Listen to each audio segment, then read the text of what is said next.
Hi అందరికీ, అందరు ఎలా ఉన్నారు? ఈరోజు నేను పెసరపప్పు చేస్తున్నానండి.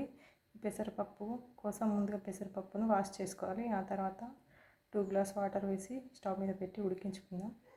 ఈ విధంగా స్టవ్ మీద పెట్టుకోవాలి. 10-15 మినిట్స్ వరకు పెసరపప్పు ఉడుకుతుందండి. పప్పు ఉడికిందండి. పచ్చిమిర్చి వేసుకుందాం, కొంచెం సాల్ట్ కూడా వేసుకుందాం, టేస్ట్కి సరిపడే సాల్ట్ వేసుకుందాం, కొంచెం పసుపు వేసుకుందాం, దంచుకున్న జీలకర్ర వెల్లుల్లి వేసుకుందాం. వేసుకొని బాగా కలుపుకోవాలండి. దీన్ని మళ్ళీ 5 మినిట్స్ ఉడికించాలి. ఇందులో ఒక రెమ్మ కరివేపాకు వేసుకుందాం, కొన్ని వాటర్ కూడా వేసుకుందామండి.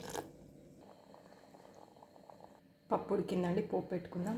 పోపు కోసం ఒక బౌల్ పెట్టి అందులో ఆయిల్ వేసుకుందాం. ఆయిల్ వేడయ్యాక ఆవాలు వేసుకుందాం, తర్వాత జీలకర్ర వేసుకుందాం, తర్వాత పచ్చిమిర్చి వేసుకుందాం, తర్వాత కరివేపాకు వేగాక పసుపు వేసుకుందాం. ఇప్పుడు ఈ తాలింపును పప్పులో వేసుకోవాలండి. బాగా కలుపుకోవాలండి. బౌల్లో సర్వ్ చేసుకుందాం. ఎంతో టేస్టీగా ఉండే పప్పు రెడీ అయిపోయిందండి. Thanks for watching my video. Please subscribe my channel.